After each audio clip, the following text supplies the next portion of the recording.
Meus amados, nós vamos, nesta noite, meditar em um texto da Palavra de Deus, uma palavra que o Senhor colocou em meu coração. Esta palavra eu quero deixar para uma reflexão, um pensamento, para que nós pensemos durante esta semana. Coloquei como título nesta reflexão o seguinte: coronavírus, a vacina e o antídoto perfeitos. Meus amados irmãos, eu acredito que não somente a mim, mas a vocês também, mas particularmente, se alguém me perguntasse alguns meses atrás, eu nunca poderia ter imaginado que o mundo seria pego em uma nova cadeia descontrolada de coronavírus, ao pensar em todo o avanço da medicina humana e da biotecnologia, da microbiologia e da ciência em geral. Porém, aí está a pandemia do novo coronavírus, que está desafiando a ciência de ponta. Pesquisadores ao redor do mundo todo estão correndo para entender melhor o funcionamento desse novo coronavírus e tentar descobrir uma vacina. Os cientistas estão trabalhando com o desafio semelhante ao de uma pessoa trocar um pneu em um veículo a 120 km por hora. A humanidade já passou por vários sustos, como a gripe espanhola de 1918. Em apenas 2 anos, essa gripe, a gripe espanhola, se espalhou por quase todo o mundo e dizimou algo em torno de 5% da população mundial daquela época. Cerca de 100 milhões de pessoas morreram entre janeiro de 1918 e dezembro de 1920, vitimadas pelo vírus da gripe espanhola. Essa gripe de 1918 matou mais pessoas do que as 2 grandes guerras mundiais juntas e causou mais mortes na face da Terra do que a AIDS causou em 40 anos.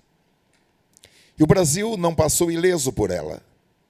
Por aqui foram cerca de 35 mil óbitos, e entre eles o do presidente da República eleito da época, Rodrigues Alves, que foi reeleito em 1918 e não chegou a tomar posse porque contraíra a gripe, vindo a morrer em 1919.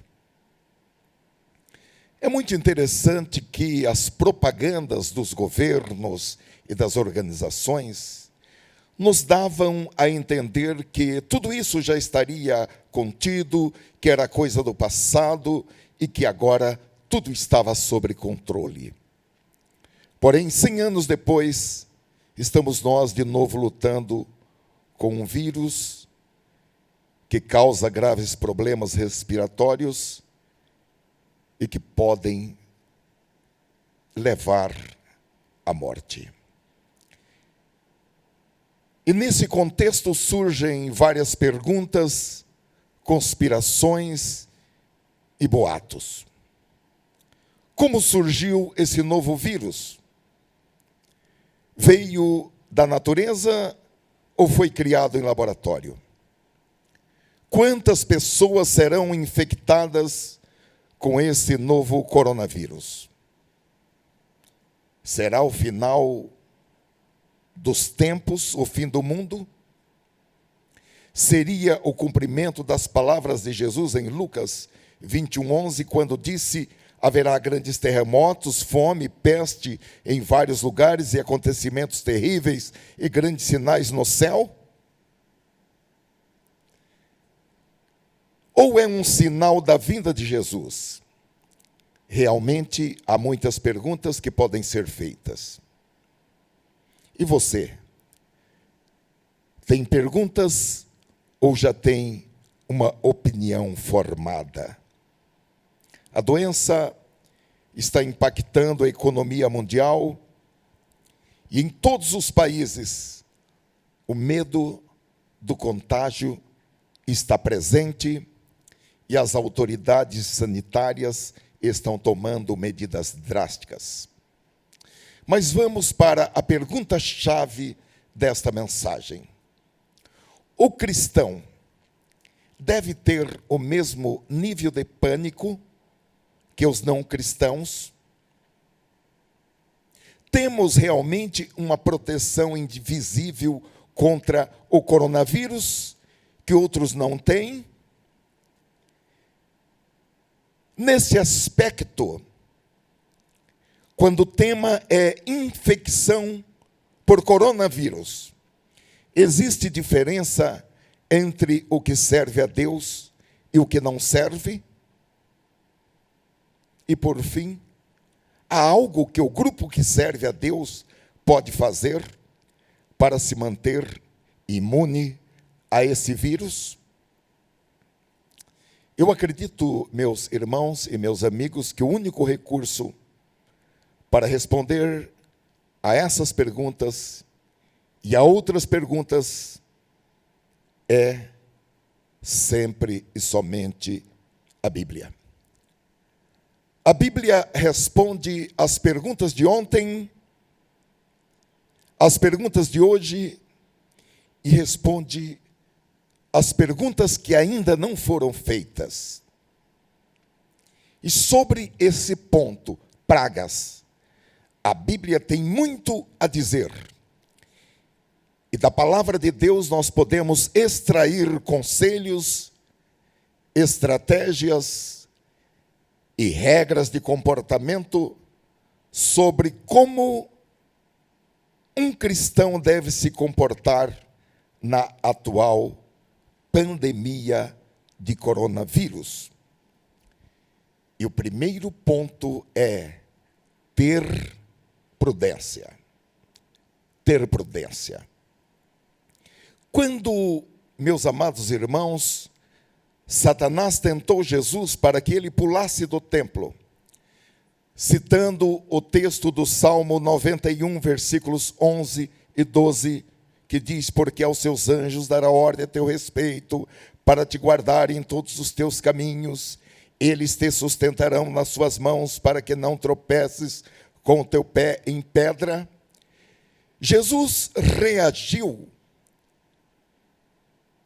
e respondeu à sugestão de Satanás, citando a escritura de Deuteronômio, capítulo 6, versículo 16, onde está escrito, nas palavras de Lucas, capítulo 4, versículo 12, não tentarás o Senhor teu Deus. Realmente, fazer algo tolo, à guisa de testar a Deus, é literalmente tentar a Deus.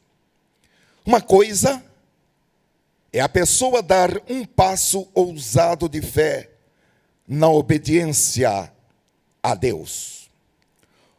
Outra coisa completamente diferente é iniciar a mesma ação para os nossos próprios propósitos, para testar a Deus, como sugeriu Satanás. Vamos para um segundo caso.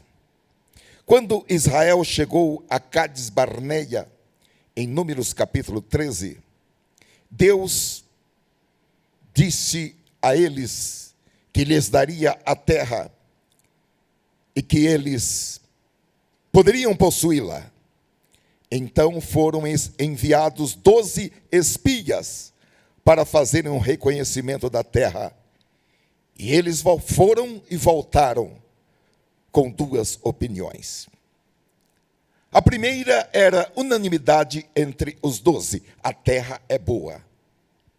A segunda, porém, era divergente. 10 deles eram da opinião de que eles não conseguiriam conquistar aquela terra, porque os homens de lá eram gigantes. 2 deles, Josué e Calebe, insistiram que eles obedecessem a Deus e com ousadia entrassem e possuíssem a terra.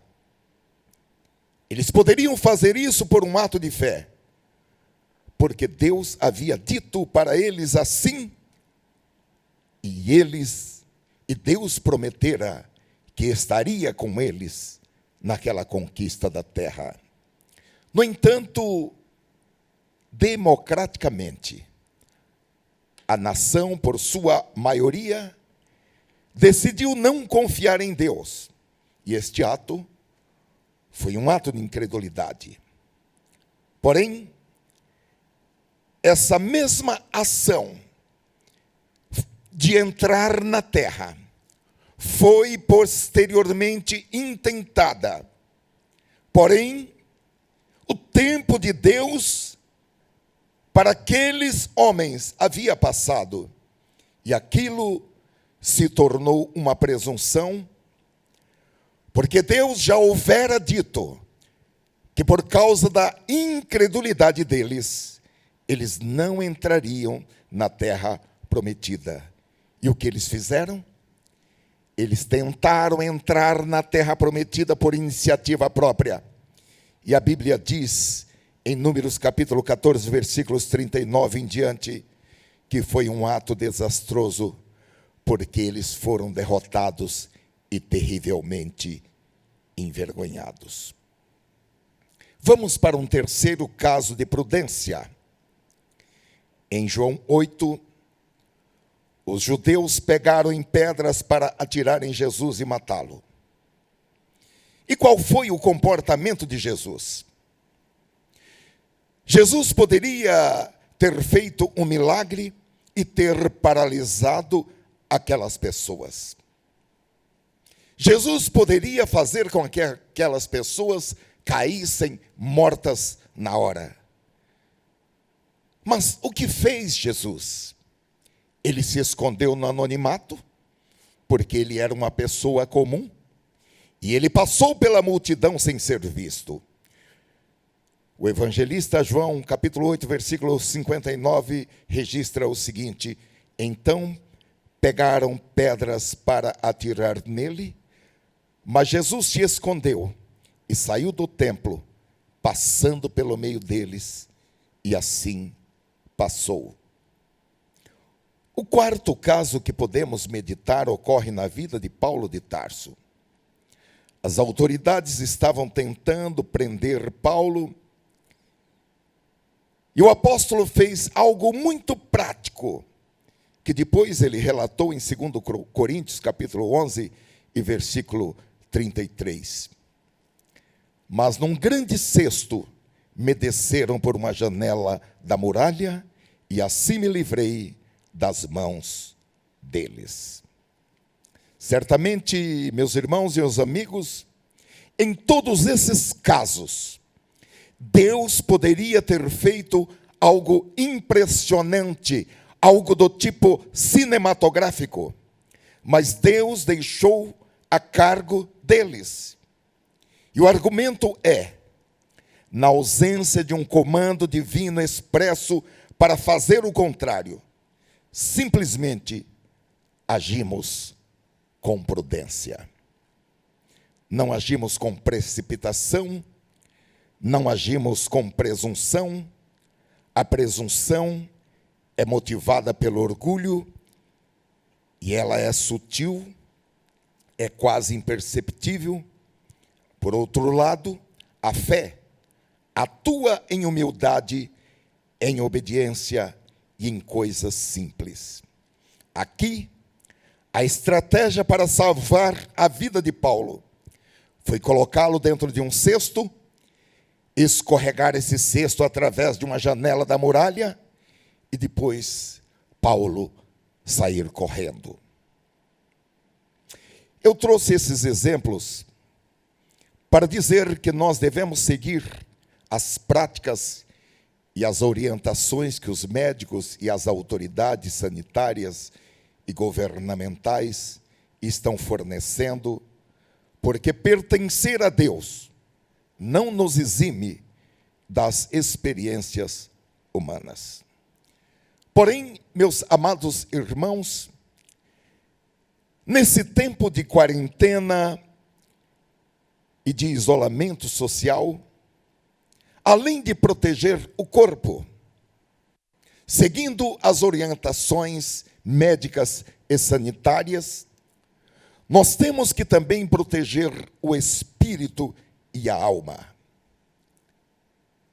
Estudiosos da mente humana dizem que o cenário atual de isolamento pode ser um gatilho para desencadear transtornos mentais em muitas pessoas. Um desses estudiosos apontou a síndrome do pânico e disse o seguinte: por essa razão, a síndrome do pânico será uma doença que irá afetar muitas pessoas, dada a realidade atual.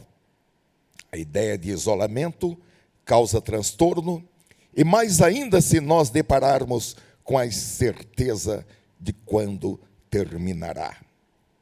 Já há relatos de pessoas que, ao assistir o noticiário sobre coronavírus, já começam a passar mal e não conseguem se controlar, e têm crises de choro, de pânico, calafrios, taquicardia, diarreia, náuseas, dormência nos membros, dificuldade de locomoção, entre outras. Relato de pessoas que, por causa do medo, começaram a sentir os sintomas da Covid-19, mesmo sem estarem infectadas. Há inúmeros casos de pessoas que chegaram a desmaiar ao ouvir as notícias. Eu estou pregando esta mensagem para que o Espírito Santo e a palavra ajudem você a ter prudência, mas também ajude você a manter o equilíbrio e a aumentar a sua fé, de tal maneira que a sua fé se torne a fé que move montanhas. E nós vamos olhar na palavra de Deus para uma descrição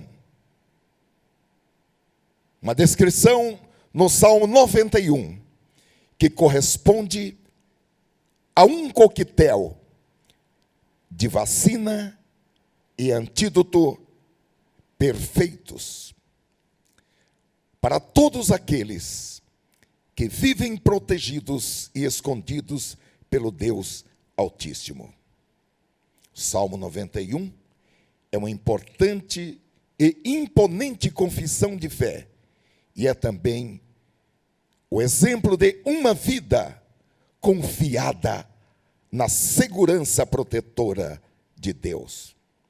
E o salmista, neste salmo, incentiva a todos a buscarem o refúgio de Deus quando surgirem momentos de medo na vida, quando surgirem os momentos em que não temos o controle das circunstâncias, os momentos em que não se sabe o que fazer, como este em que estamos passando com esta pandemia de Covid-19. Antes de nós entrarmos na leitura da palavra de Deus, eu gostaria de dizer que há um volume muito grande de notícias circulando nas redes sociais sobre essa doença, e isso pode ser prejudicial se não houver um filtro. A Bíblia diz em 1 Tessalonicenses capítulo 5, versículo 21. Examinai tudo, retende o bem, abstende-vos de toda aparência do mal, e o mesmo Deus de paz vos santifique em tudo, e todo o vosso espírito, alma e corpo sejam plenamente conservados, irrepreensíveis, para a vinda de nosso Senhor Jesus Cristo. Obviamente, as redes sociais são um excelente meio de ajuda para obter informações.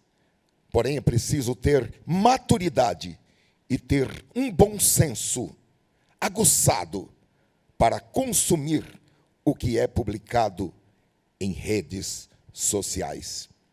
Paulo escreveu em 1 Coríntios capítulo 15, versículo 33. Não vos enganeis, as más conversações corrompem os bons costumes. Temos cuidados, irmãos. Tenhamos cuidado. Será que não estamos sendo influenciados pelo desespero e pela angústia de pessoas que não têm Deus nem paz e nem salvação? Eu achei incrível uma descrição em Atos capítulo 4, quando os discípulos foram presos e ameaçados, e depois de soltos, disseram a eles: absolutamente, não voltem a falar desse Jesus. Atos capítulo 4 e versículo 18. A Bíblia diz que assim que Pedro e João saíram, eles procuraram os irmãos e lhes contaram o que tinha acontecido. E ao ouvir o relato, os irmãos se uniram a Pedro e João em uma oração. E a Bíblia diz em Atos capítulo 4, versículo 29 e em diante, que a oração deles foi assim: agora, Senhor, olha para as ameaças deles e concede aos teus servos que anunciem a tua palavra com toda ousadia, enquanto estendes a tua mão para fazer curas, sinais e prodígios por meio do teu santo servo Jesus. Tendo eles orado, tremeu o lugar onde estavam reunidos. Todos ficaram cheios do Espírito Santo e com ousadia anunciavam a palavra de Deus. Eu fiquei me perguntando, irmãos, que medo existe em nós? Medo da morte? Medo do sofrimento? Se estamos sendo dominados pelo medo, nós temos que repensar. Será que realmente eu fui alcançado pela mensagem do Evangelho pleno da morte e da ressurreição de Jesus? Ou será que eu apenas só conheço a história? Porque se nós fomos alcançados pela mensagem do Evangelho pleno da morte e da ressurreição de Jesus, isso também nos transformou. Eu estou pregando esta mensagem, irmãos, como um desafio. E o desafio desta mensagem para mim e para você é o desafio de começar a caminhar. Começar uma postura contrária ao medo. Uma postura contrária ao pânico. Não estou dizendo para você desobedecer nenhuma das regras impostas e colocadas pelas autoridades do governo e pelo Estado. Mas eu decidi pregar esta mensagem para dizer a você que é preciso sair desse emaranhado de medo da sua alma, como se a gente estivesse dominada por alguma força oculta.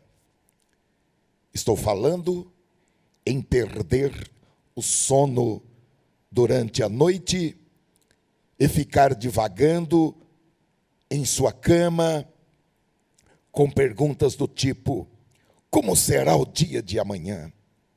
E o meu emprego? E a minha empresa? Com que dinheiro vou pagar os meus empregados? Com que dinheiro vou pagar as minhas prestações?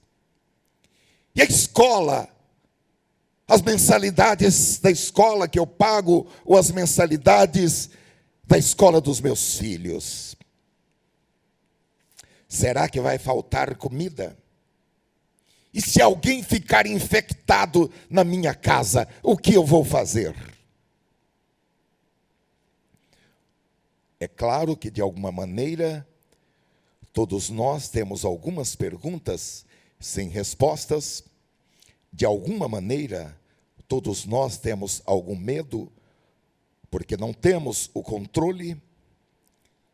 Porém, esse cenário muda quando nós olhamos para o incomparável poder de Deus sobre qualquer perigo, sobre qualquer ameaça, inclusive sobre o medo do dia de amanhã. Deus não perdeu o controle. Eu gosto muito do texto de Isaías capítulo 40, versículos 22 e 23, que diz que Deus é quem está sentado no seu trono acima do globo da terra, e que para ele os habitantes são pequenos como gafanhotos, e ele estende os céus como cortina, ele faz dos céus a sua tenda para neles morar, ele humilha os poderosos, ele reduz a nada os que fazem as leis na terra. Eu estou transmitindo esta palavra, que o Espírito Santo colocou em meu coração. E eu tenho a mais profunda convicção que ao receber esta palavra e interiorizar esta palavra, algo sobrenatural vai explodir em sua alma. E você vai receber, pelo poder do Espírito Santo e da palavra, intrepidez e ousadia para sair do medo, para sair desse pavor e para entrar em um estágio de fé em Deus. Porque, meus amados e queridos irmãos, definitivamente um cristão não pode se deixar ser tomado pelo medo e pelo pavor das coisas que estão acontecendo e que podem acontecer. Porque o Evangelho de Cristo é a mensagem que tem poder sobre a morte, de maneira tal que nem a morte tem poder sobre um servo e uma serva de Deus. Eu gostaria que onde você estivesse, você confirmasse essa palavra comigo dizendo amém.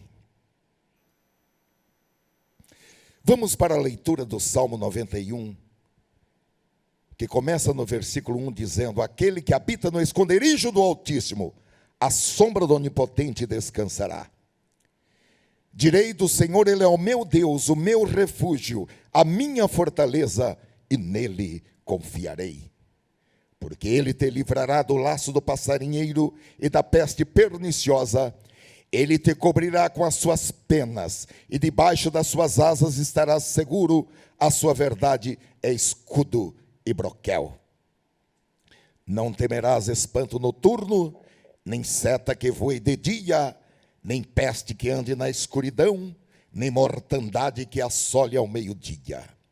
1000 cairão ao teu lado e 10.000 à tua direita, mas tu não serás atingido. Somente com os teus olhos olharás e verás a recompensa dos ímpios. Porque tu, ó Senhor, és o meu refúgio, o Altíssimo é a tua habitação. Nenhum mal te sucederá, nem praga alguma chegará à tua tenda, porque aos seus anjos dará ordem a teu respeito, para te guardar em todos os teus caminhos. Eles te sustentarão nas suas mãos, para que não tropeces com o teu pé em pedra. Pisarás o leão e a áspide, calcarás aos pés o filho do leão e a serpente. Pois que tão encarecidamente me amou, também eu o livrarei, pô-lo-ei num alto retiro, porque conheceu meu nome. Ele me invocará, e eu lhe responderei, estarei com ele na angústia, livrá-lo-ei e o glorificarei. Dar-lhe-ei abundância de dias, e lhe mostrarei a minha salvação. Amém. Queridos irmãos, este salmo descreve a proteção que Deus dá a seus filhos e filhas em situações críticas da vida, em situações de perigo mortal. E este salmo descreve de forma didática, primeiro, do que o Senhor nos salva. Segundo, como o Senhor nos salva. E terceiro, os meios que o Senhor Deus usa para nos proteger.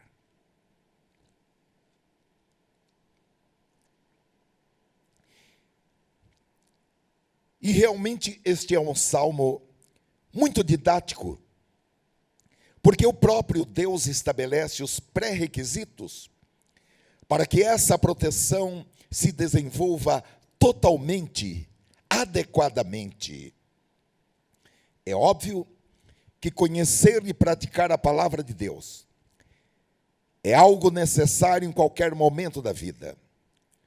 Porém, conhecer a palavra de Deus e se apropriar da palavra de Deus e colocá-la em prática se torna muito mais urgente e muito mais imperioso num tempo como esse em que estamos vivendo, um tempo de grandes incertezas, um tempo de medo daquilo que o futuro nos reserva. Para melhor entendimento, nós vamos dividir esse salmo em 3 sessões. A primeira, os pré-requisitos para a proteção de Deus. A segunda, do que Deus nos salva. E a terceira, como é que o Senhor Deus faz isto? Vamos para o primeiro pré-requisito para a proteção de Deus, que é morar no lugar secreto, ou deixar-se ser consumido pelo desejo de morar no lugar secreto. Esse pré-requisito está evidenciado no primeiro versículo do Salmo 91, quando declara: aquele que habita no esconderijo do Altíssimo, à sombra do Onipotente descansará.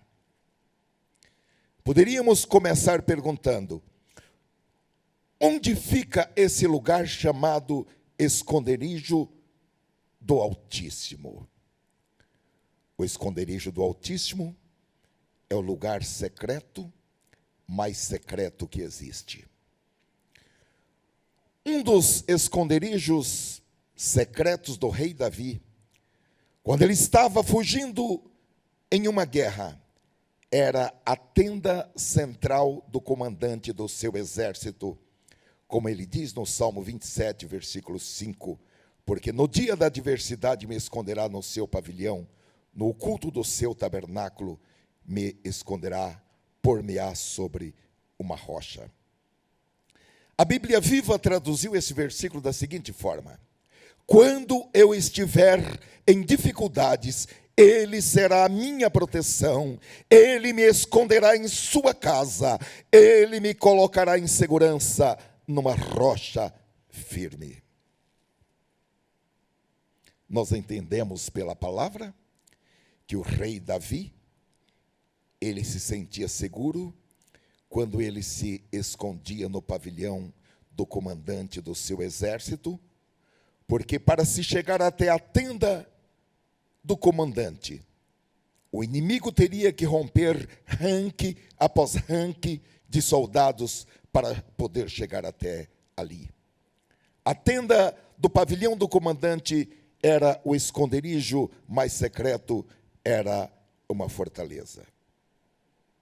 Mas no Salmo 91, é muito provável que o salmista se referisse como esconderijo do Altíssimo ao lugar santíssimo do tabernáculo ou do templo, que era aquela câmara sagrada chamada Santo dos Santos, ou lugar santíssimo, que era a morada da glória da presença de Deus, onde o sumo sacerdote entrava apenas uma vez por ano. E aqui, o salmista traz a ideia e a possibilidade de ficar ali, de morar ali, e de habitar no esconderijo do Altíssimo e ficar escondido ali até que as calamidades passem.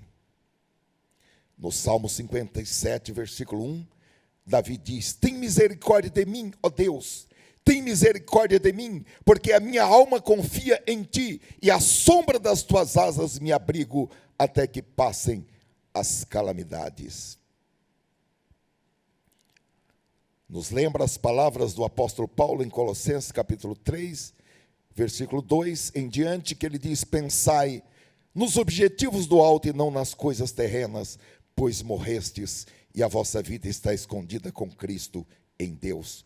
Quando Cristo, que é a vossa vida, for manifestado, também vos manifestareis com Ele em glória. Aqui também, a ideia central, o núcleo, é ficar escondido em Cristo até que as calamidades passem e Ele se manifeste em glória. Um ponto, meus amados, que me chamou bastante a atenção no Salmo 91, é que o salmista, desde o início, deixa claro que esse é um assunto particular, é algo privado, individual, entre cada pessoa e Deus. Porque o salmista não diz aqueles que habitam no esconderijo do Altíssimo, não. Toda a sua construção é no singular. Ele diz aquele que habita e não aqueles que habitam.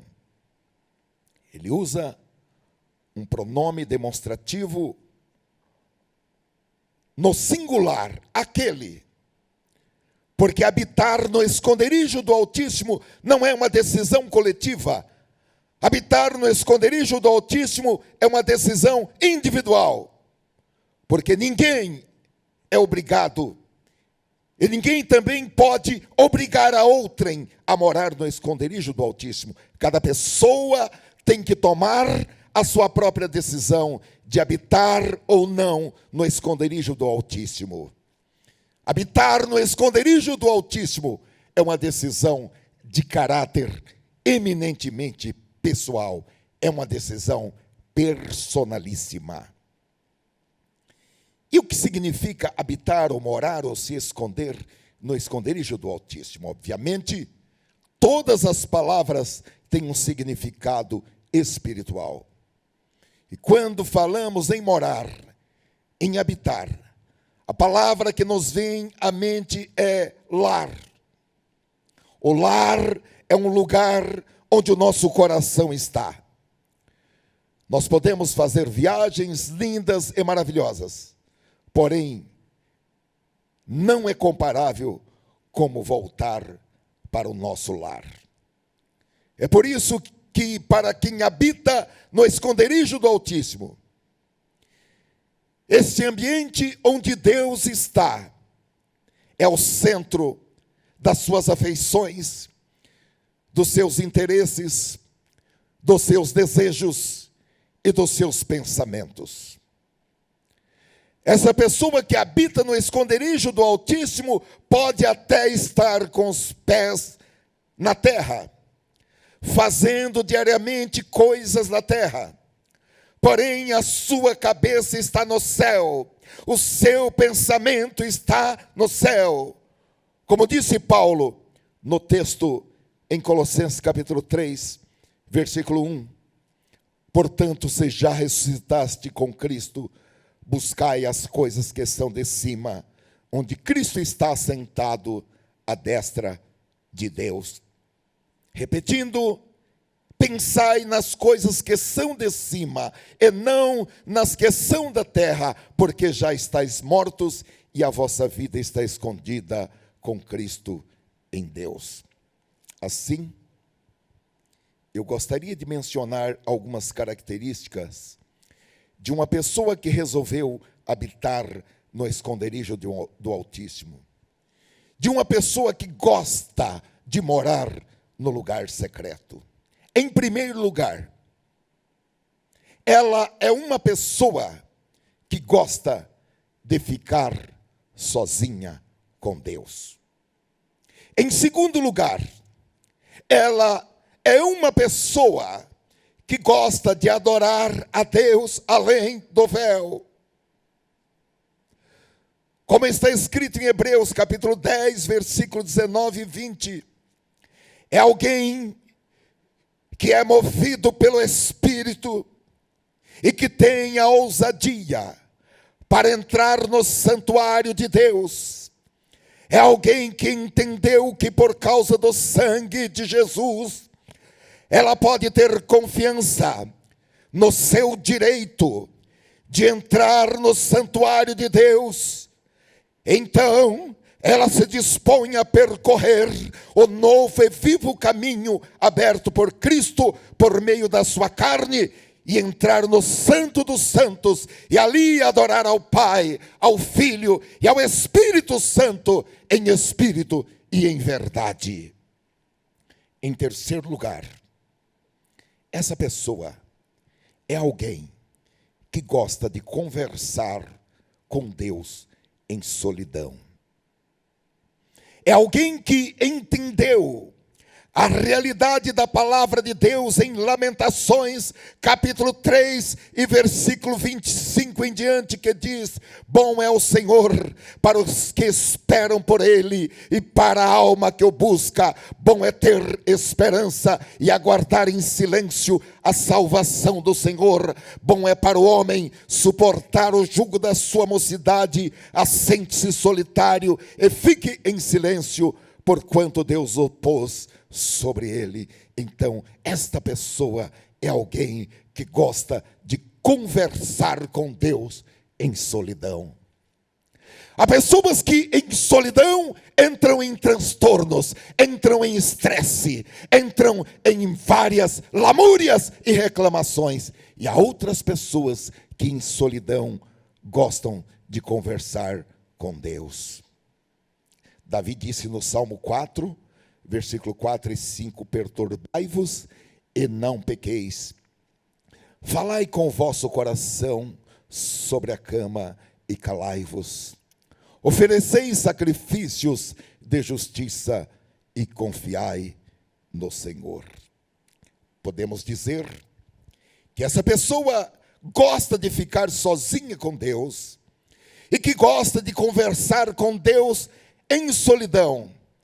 É alguém semelhante a Davi, porque é alguém que se torna uma pessoa segundo o coração de Deus e não uma pessoa dirigida por seu próprio coração ou por suas próprias paixões, emoções e sentimentos.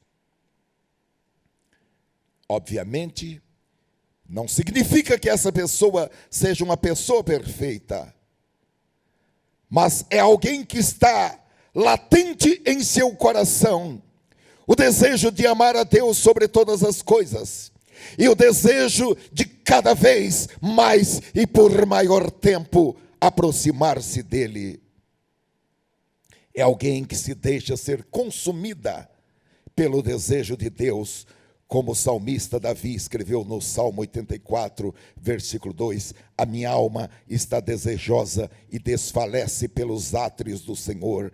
Desfalecer é perder as forças, é desmaiar.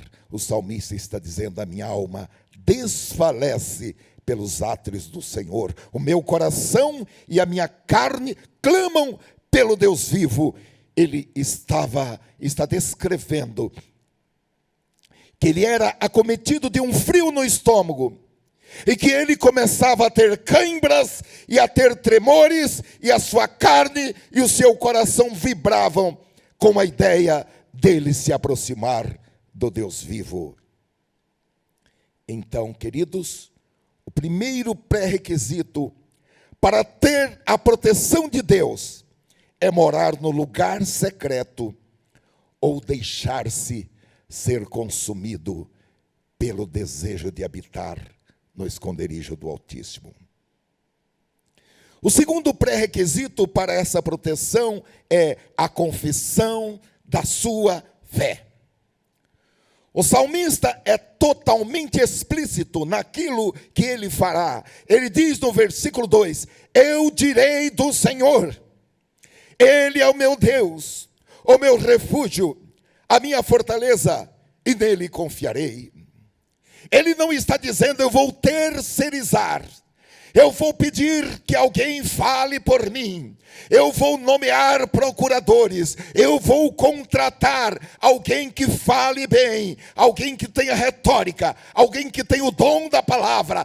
Não, ele está dizendo, eu direi do Senhor. Ele é o meu Deus, o meu refúgio, a minha fortaleza, e nele confiarei. E ele diz que ele fará isso perante os outros. Ele quer que os outros saibam quem é Deus. E por isso, ele vai dar testemunho da sua fé. E nos versículos é interessante que ele menciona 5 nomes de Deus, ou 5 maneiras pelas quais Deus se revela para ele. Primeira, Altíssimo. Segunda, Todo-Poderoso. Terceiro, Senhor Deus. Quarta, Refúgio. E quinta, Fortaleza. É por isso, meus amados irmãos, que nós somos salvos, não apenas crendo em nossos corações, mas crendo com os nossos corações e confessando com as nossas bocas, como está escrito em Romanos capítulo 10, versículos 9 e 10. A confissão é uma parte vital da fé. E agora, tanto em seu aspecto positivo, como também em seu aspecto negativo, porque nós precisamos ficar atentos para não contradizer aquilo que acreditamos com as nossas confissões negativas e com palavras negativas. Provérbios capítulo 6, versículo 2 diz: estás enredado com o que dizem os teus lábios, estás preso com as palavras da tua boca. Provérbio capítulo 18, versículo 21, diz: a morte e a vida estão no poder da língua, quem bem a utiliza, come o seu fruto.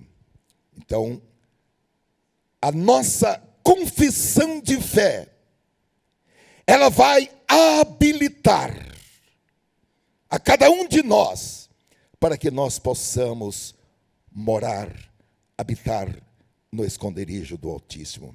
É por isso que a Bíblia diz, não haja silêncio em vós.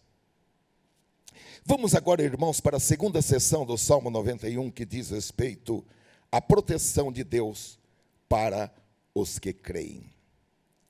E aqui já poderíamos começar também com uma pergunta: do que Deus salvará você? Nós poderíamos ler o versículo 3 e até o versículo 6, e é o que nós vamos fazer para depois enumerar do que Deus promete em sua palavra que entrará em ação para nos salvar. Versículo 3: porque ele te livrará do laço do passarinheiro e da peste perniciosa, ele te cobrirá com as suas penas, debaixo das suas asas estarás seguro, a sua verdade é escudo e broquel. Não temerás espanto noturno, nem seta que voe de dia, nem peste que ande na escuridão, nem mortandade que assole ao meio-dia. Do que Deus nos livra? Primeiro, do laço do passarinheiro. Aqui refere-se a perigos ocultos, a inimigos que nós não vemos. São armadilhas que Satanás adapta à nossa natureza, ao nosso temperamento, ao nosso comportamento, para que nós sejamos atraídos pelos atrativos que essas armadilhas apresentam. Então, o inimigo, observando o nosso comportamento, aquilo que nós gostamos, aquilo que nós queremos, aquilo que nós desejamos, ele usa chamarizes.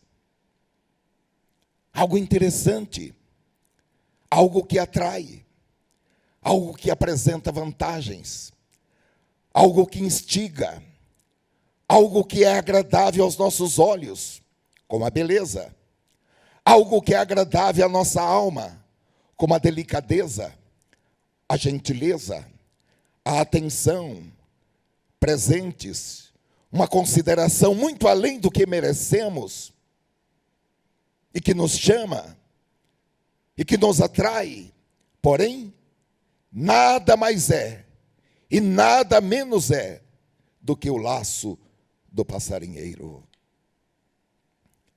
Mas a palavra de Deus está dizendo aqui, textualmente, Ele te livrará do laço do passarinheiro. Louvamos ao Senhor. Eu creio, irmãos, que no céu nós vamos ter muitas surpresas, dos grandes livramentos do laço do passarinheiro, que o Senhor nos livrou. Em segundo lugar, da peste perniciosa. Aqui está falando que o Senhor nos livra de algo que não há uma maneira natural de proteção. Algo que não pode ser controlado por forças humanas. Como, por exemplo, esse vírus, a Covid-19, que está desafiando a humanidade. A palavra peste, por si só, já bastaria para significar que se trata de um mal que todas as pessoas temem. Porém, o texto é adjetivado ao falar em peste perniciosa. E o dicionário Aurélio remete a palavra perniciosa para uma espécie de malária, que é uma infecção que pode incidir em pessoas, em outros mamíferos e até em aves e anfíbios. O que eu posso dizer para você hoje, ao pregar esta palavra, é: ande pela fé. Quem anda pela fé na palavra de Deus não teme doenças malignas, porque quando Deus afirma que livrará o seguidor dele, que esconderá o seguidor dele e que o protegerá de todos esses males, Deus vela pela sua palavra para cumpri-la. Os versículos 4 a 6 dizem: Ele te cobrirá com as suas penas, e debaixo das suas asas estarás seguro. A sua verdade é escudo e broquel. Não temerás espanto noturno, nem seta que voe de dia, nem peste que ande na escuridão, nem mortandade que assole ao meio-dia. Então, em terceiro lugar, o Senhor nos livra do medo, do terror da noite. Aqui se referem a ladrões violentos que eram os principais terrores da noite.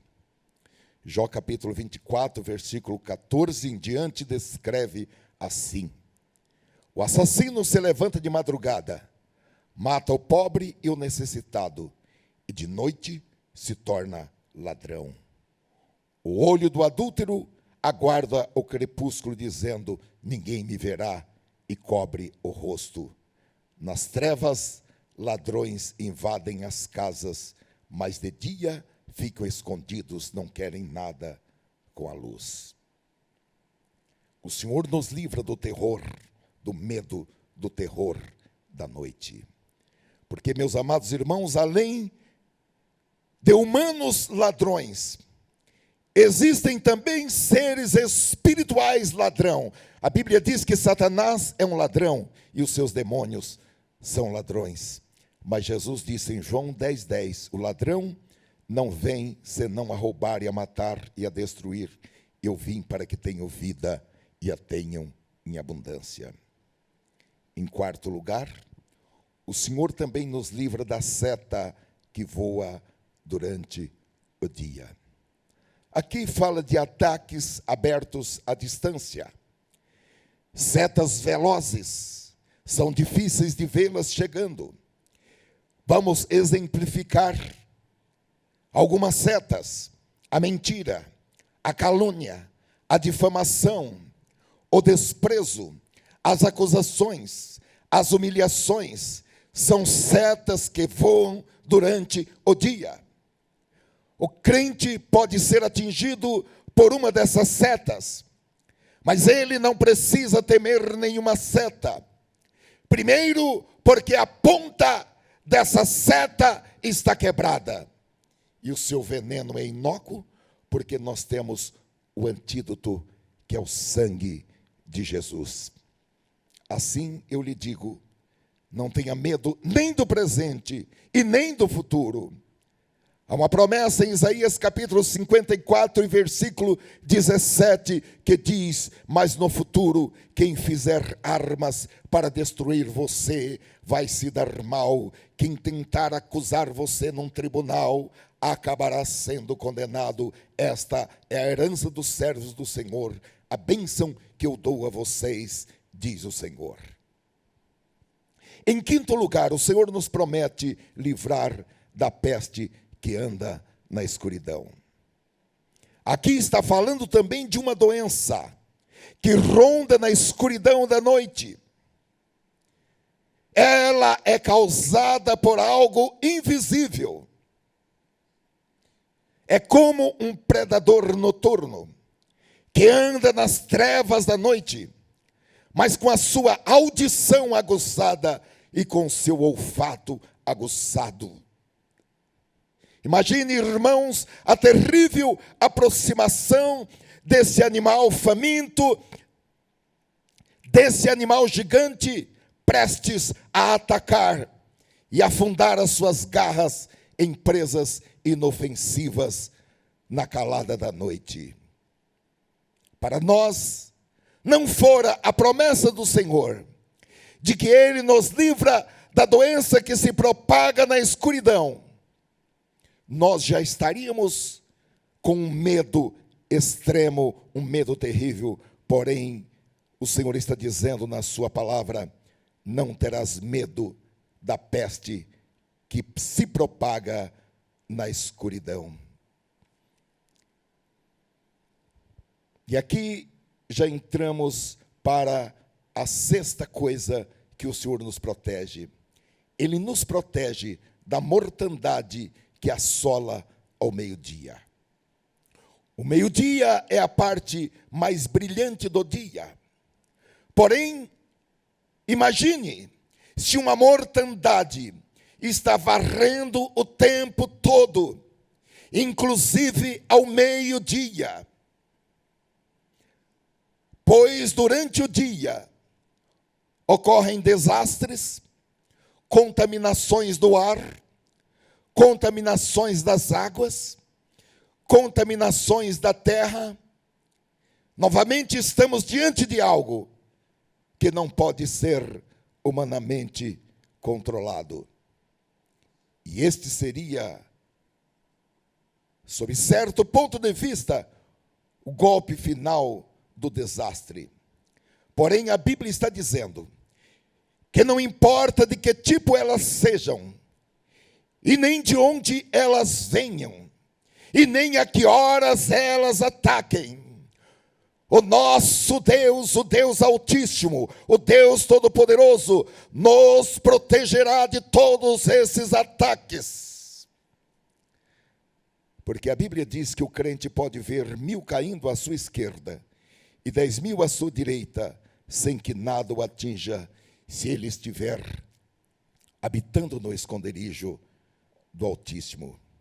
E aqui já podemos fazer uma comparação com outras pessoas, porque o versículo 7 diz: 1000 cairão ao teu lado e 10.000 à tua direita, mas tu não serás atingido. Deus está falando aqui, irmãos, que a mortandade não chegará nem perto de você.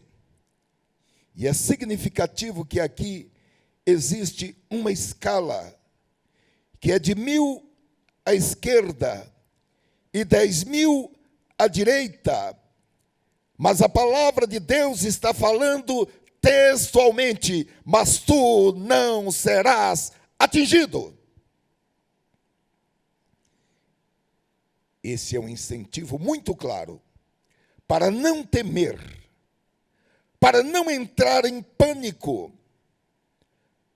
por aquilo que os outros temem, da mesma maneira que eles temem, na mesma proporção que eles temem. Porque você tem sobre a sua vida e sobre a sua casa uma palavra de Deus. Prudência sim, medo não. Anote isso aí. Prudência sim, medo não. Moisés disse em Deuteronômio capítulo 32 e versículo 31, pois a rocha deles não é como a nossa rocha. Paulo diz em Filipenses capítulo 4, versículo 19, o meu Deus suprirá todas as necessidades de vocês, de acordo com as suas gloriosas promessas em Cristo Jesus. Talvez os deuses deles não possam provê-los, o nosso Deus proverá. Amém. Portanto, a advertência de Deus é para não se comparar a outras pessoas, nem mesmo se comparar a outros cristãos.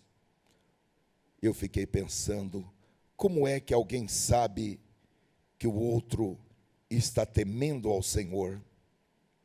Como é que se sabe que alguém está reivindicando as promessas de Deus em sua vida?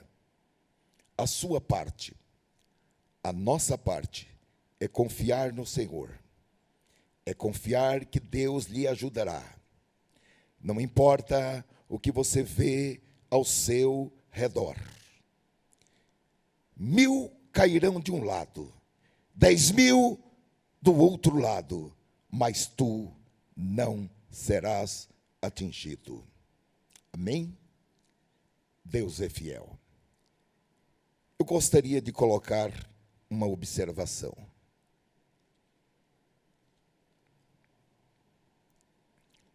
Isso não significa que nós não teremos problemas.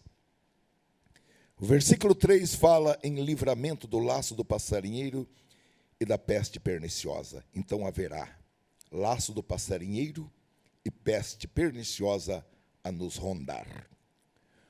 O versículo 4 diz que haverá necessidade de que ele te cubra com as suas penas e o coloque debaixo das suas asas para que você esteja seguro. Então, haverá ameaça.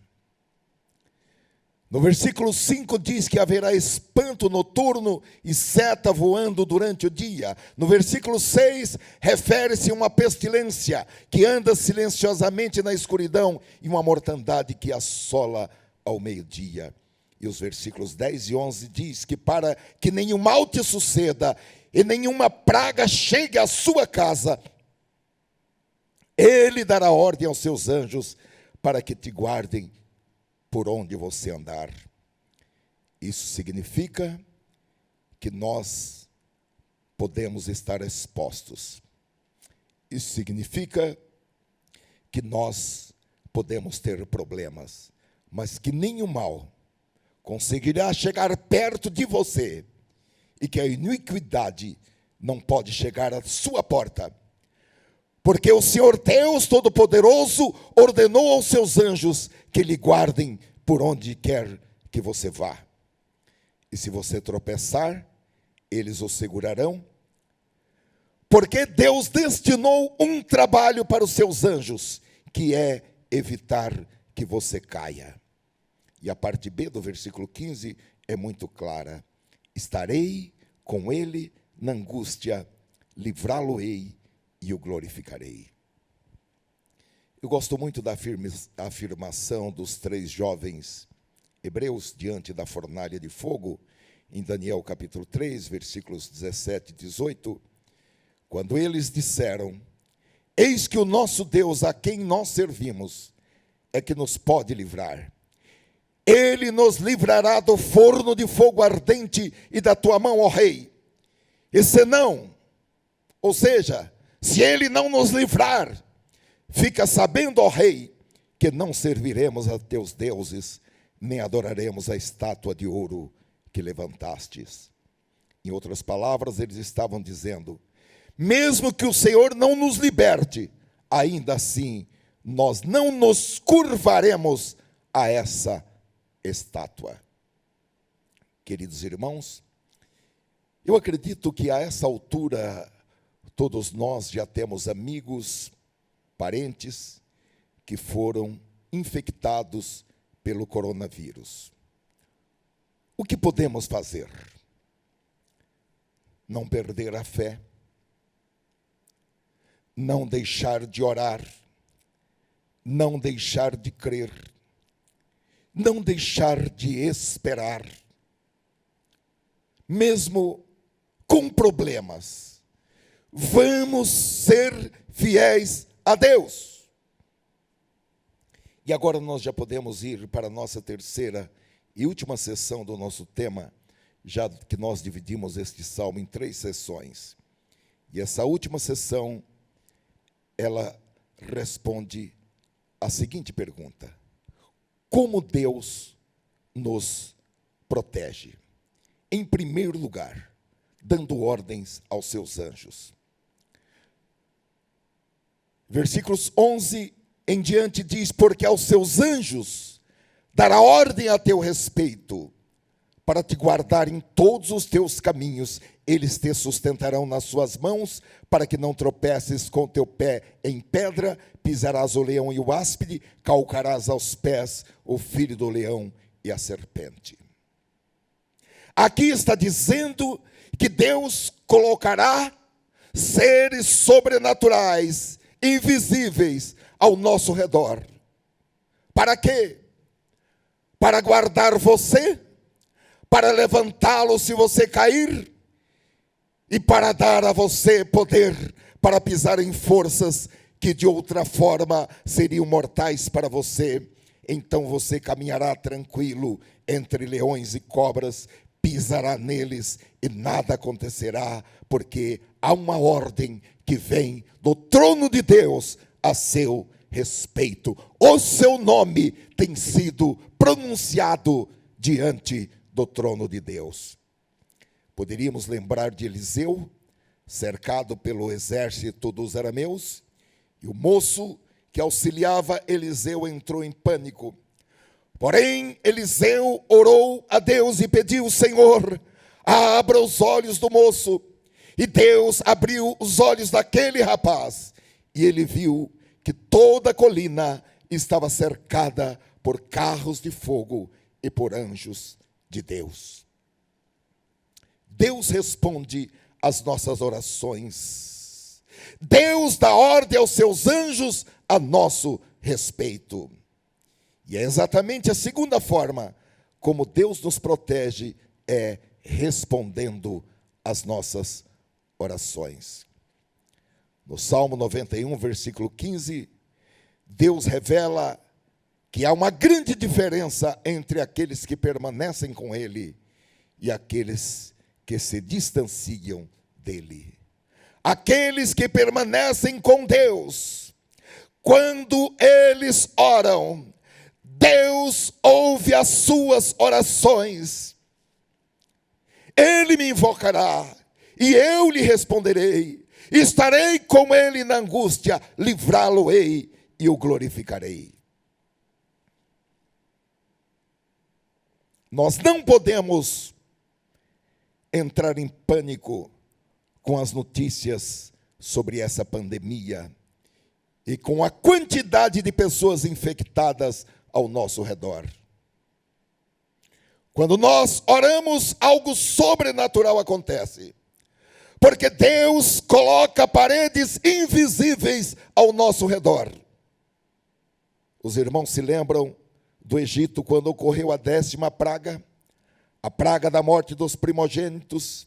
A mesma praga passou pela casa de todos os que habitavam no Egito, mas não entrou na casa de nenhum daqueles que tinham o sangue do Cordeiro nas suas portas.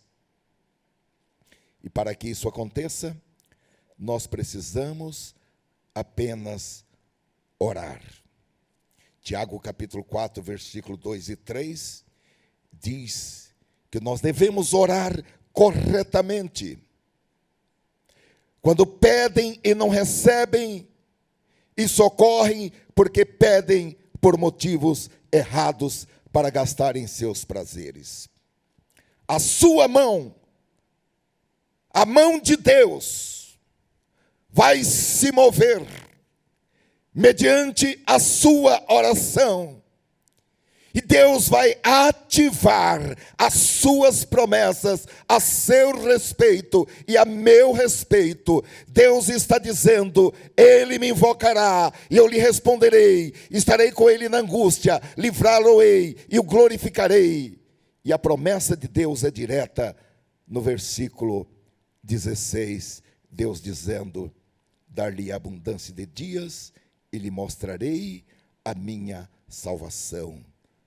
Ou como diz na tradução da Bíblia, a Mensagem: eu o presentearei com uma vida longa e a você mostrarei a minha salvação. Longevidade, irmãos, vida longa, é uma das promessas de Deus para a obediência. Deus tem promessas maravilhosas para premiar os seus filhos e as suas filhas.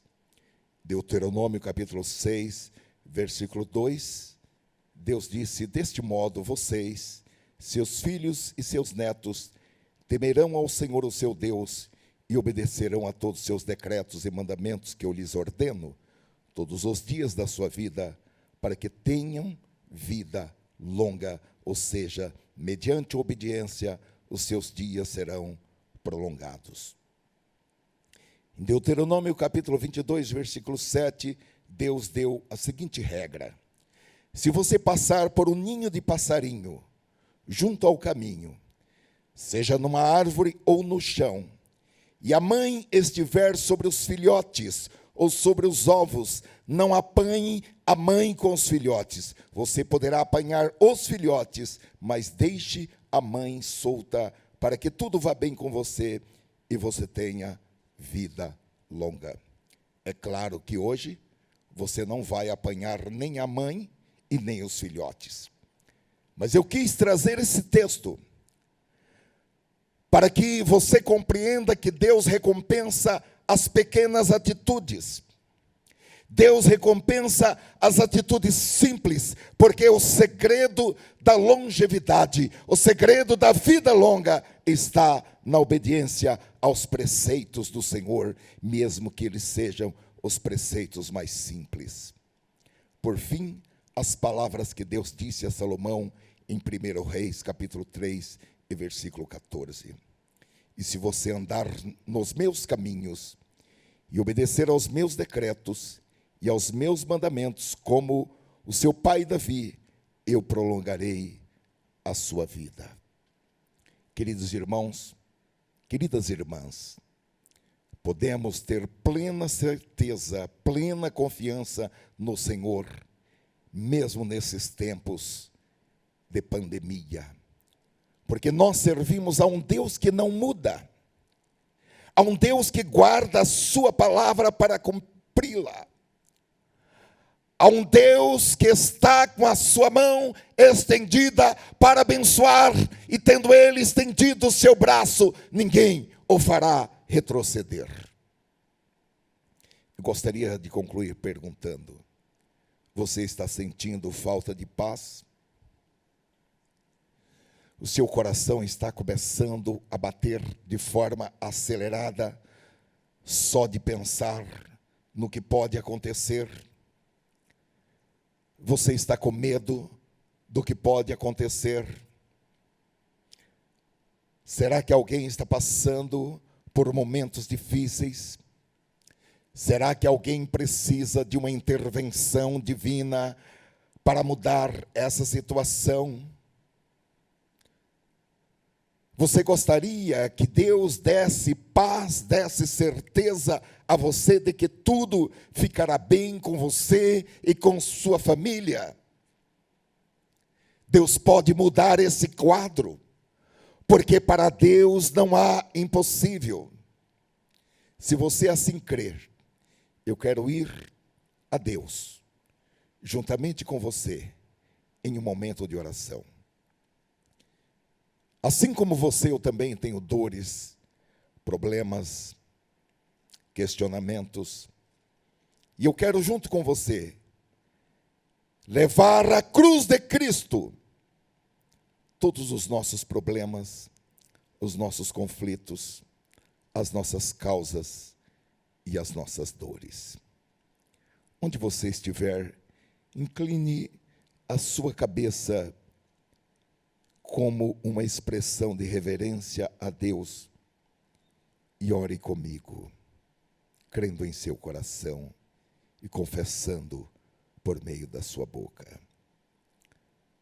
Ó Deus e Pai Santo, Pai nosso que estás nos céus, eu oro juntamente com irmãos, com irmãs, pessoas de perto, pessoas de longe, e nós nos unimos nesta oração na santidade do nome do Senhor Jesus Cristo, o nosso Salvador. Aquele que perdoou os nossos pecados e no seu sangue Ele nos lavou. Ao te dar honras, glórias e louvores, nós queremos, Senhor, colocar em primeiro lugar nesta oração as pessoas que perderam os seus entes queridos por essa pandemia, coronavírus, ou por qualquer outra enfermidade. Pedimos que os seus corações sejam consolados e que a tua mão, Senhor, venha sobre eles. E que essas pessoas tenham uma compreensão macro, uma compreensão completa da vida eterna. Oramos também, Senhor, sobre aqueles que estão acometidos por essa doença ou por qualquer outra enfermidade, e rogamos por eles, para que eles tenham saúde. Pedimos que o Senhor envie recursos divinos, a medicina do céu, e que cada uma dessas pessoas seja curada pelo impacto da tua presença, pelo impacto da tua glória, e que a cura, Senhor, comece a brotar de dentro para fora, em nome do Senhor Jesus. Em nome do Senhor Jesus, nós ministramos a cura divina, a saúde perfeita. Rogamos, Senhor, que a tua bênção seja sobre cada família, sobre cada pessoa que está conosco, e também sobre aqueles que ainda, Senhor, acessarão essa mensagem e receberão esta oração. Que a tua bênção, Senhor, venha sobre cada um deles como um bálsamo suave, para que coloque, Senhor, um ponto final em todo desespero, em toda aflição da alma e em toda dor. Nós repreendemos em nome do Senhor Jesus o espírito do medo, o espírito do terror. Pelo poder do nome de Jesus, ordenamos que toda perturbação na alma, todo transtorno, todo medo, pânico, depressão, em nome do Senhor Jesus, nós repreendemos e afirmamos ponto final. Ó Senhor, nós pedimos que sobre esta pessoa Venha, Senhor, uma unção fresca. Venha, Senhor, um refrigério para a sua alma. Realiza, Senhor, uma obra poderosa, aspergindo a água, Senhor, fresca e límpida, para que fiquem, Senhor, purificados, para que fiquem, Senhor, com seus corações restaurados. Oh, aleluia, remove, Senhor, o coração de pedra, abençoa-nos a cada um com um coração dócil, um coração amoroso, um coração quebrantado, um coração voltado para o céu. Guarda os teus filhos, guarda os seus pais, guarda os seus avós, guarda, Senhor, os seus bisavós, guarda, Senhor, os idosos em suas casas, guarda, Senhor, os seus filhos, os seus netos, os seus bisnetos, guarda, Senhor, tantos quantos estiverem ao redor dos seus filhos, os seus colegas de trabalho, os seus patrões, os seus empregados. Ó Senhor Jesus, realiza uma obra gloriosa, usa, Senhor, cada servo para abençoar o lugar onde estiverem. Senhor, nós oramos pelo nosso país, pedimos que o Senhor abençoe o Brasil, guarda, Senhor, este país de todo mal, coloca, Senhor, este país escondido no esconderijo do Altíssimo, coloca, Senhor, este país na sombra do Onipotente. Ó Senhor, dá a orientação devida aos governantes. Ó Senhor, estabelece a paz entre todos os estados deste país e a capital desta república, e todos os poderes. Estabelece a paz em nome do Senhor Jesus. Nós repreendemos todos os demônios da discórdia, do desentendimento, do combate, em nome do Senhor Jesus. Afirmamos: haja paz neste país, haja paz neste país, em nome do Senhor Jesus. É a nossa oração, em nome do Senhor Jesus. Amém, amém. Glorificado seja o poderoso nome do Senhor Jesus. Glória a Deus. Glória a Deus. Nós temos, meus queridos, 3 conversões. A Joana Valchan, de 55 anos, de Nova Jersey, nos Estados Unidos. Também a Anaísa Bezerra dos Santos, de 29 anos, de Garanhuns, Pernambuco. E também a Morgana de Andrade Dias, de 43 anos, de João Pessoa, Paraíba. Se você está conosco nessa transmissão e quer entregar a sua vida a Cristo, fale com os nossos obreiros online, ou mande-nos uma mensagem pelo nosso WhatsApp. Este é o tempo de você acertar a sua vida com Deus e caminhar com Deus, ou de você renovar o seu pacto com Deus e caminhar com Deus, porque Jesus breve virá. Fale com os nossos obreiros, eles estão prontos para receber a sua palavra, dizendo: eu quero entregar a minha vida, o meu presente e o meu futuro nas mãos do Senhor Jesus Cristo. Que Deus te abençoe grandemente nesta noite. Ó Pai, eu oro por esses irmãos que foram sensíveis à Tua palavra nesta noite. Ó Senhor, como igreja reunida, nós proclamamos o perdão dos pecados, a reconciliação, um novo tempo, um tempo, Senhor, de entendimento, um tempo de fé, de paz e de esperança. Que eles sejam, Senhor, abraçados no Teu reino, recebidos no Teu reino, plantados na Tua casa, para que deem frutos, e deem muitos frutos, para a Tua glória, em nome de Jesus Cristo. Amém.